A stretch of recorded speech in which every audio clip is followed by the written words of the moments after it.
Oke, Assalamualaikum warahmatullahi wabarakatuh. Perkenalkan, saya Final Lestari Riyandini MT, Ketua Laboratorium Air dari Program Studi Teknik Lingkungan Sekolah Tinggi Teknologi Industri Padang.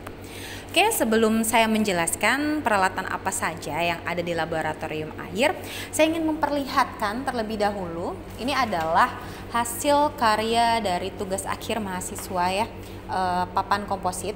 Nah, papan komposit ini terbuat dari limbah plastik dan juga limbah tandan sawit. Ya, di sini ada 4 papan polimer. Ya, dan yang papan polimer pertama ini terbuat dari limbah plastik dan juga tandan kosong kelapa sawit. Kemudian 2 papan polimer ini terbuat dari plastik HDPE dan juga plastik multilayer. Nah, oke. Di sini juga ada Just Lab. Jadi di saat mahasiswa masuk, mereka bisa menggunakan fasilitas dari labor ya, memanfaatkan Just Lab yang ada di laboratorium. Oke, next yang selanjutnya adalah Batako. Batako ini juga merupakan hasil dari tugas akhir mahasiswa. Nah, Batako ini terbuat dari limbah fly ash, salah satu industri farmasi yang ada di Kota Padang ya. Oke, kita lanjut ke peralatan ya, atau fasilitas yang ada di laboratorium air. Oke, pertama adalah lemari asam. Jadi di laboratorium air kita memiliki lemari asam. Lemari asam ini digunakan untuk menyimpan bahan-bahan kimia yang memiliki sifat asam dan memiliki karakteristik B3 ya. Oke, selanjutnya.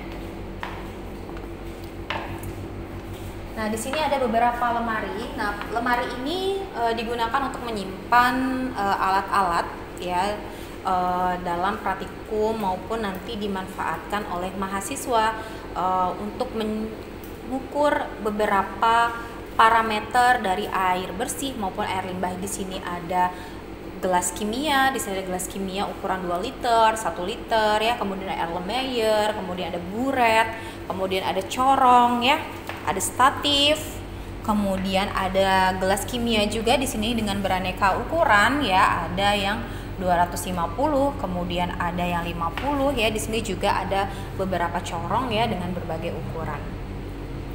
Ya, di sini juga ada Erlenmeyer ya. Jadi setiap lemari itu akan dilengkapi dengan daftar inventaris ya. Jadi isinya apa saja, kemudian jumlahnya ada berapa.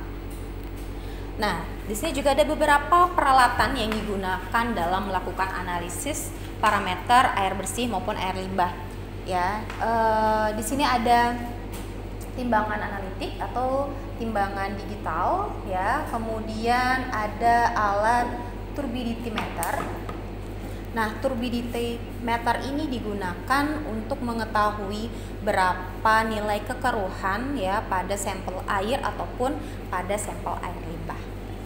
Oke, kemudian kita punya magnetic stirrer ya, dan juga magnetic stirrer ini bisa digunakan sebagai hot plate juga ya.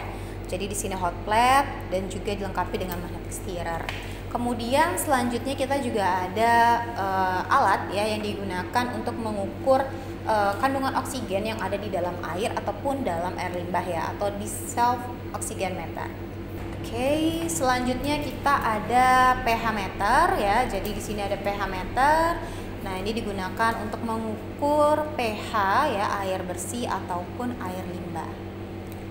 Nah, selanjutnya pada saat mahasiswa melakukan sampling, baik itu sampling air permukaan ataupun air limbah, mereka juga difasilitasi dengan cooler box. Nah, jadi ini cooler box digunakan jika mahasiswa melakukan pengambilan air limbah ataupun air permukaan di lapangan. Ya, jadi dilakukan next untuk pengukuran dari sampel, jadi disimpan terlebih dahulu di cooler box. Ya, kemudian juga kita punya desikator. Ya, desikator ini untuk mendinginkan dari sampel setelah sampel dilakukan pengovenan. Oke, next di sini kita punya alat spektrofotometer ya, spektrofotometer. Nah, kemudian kita memiliki alat jar test ya. Kita memiliki alat jar tes dengan 2 pedal di sini ya, ada 2 pedal. Nah, biasanya jar tes ini digunakan untuk mahasiswa melakukan penelitian ataupun praktikum. Selanjutnya kita ada oven. Ya. Kita memiliki 2 oven. Nah, oven ini nanti digunakan untuk mahasiswa praktikum ataupun mahasiswa melakukan penelitian laboratorium.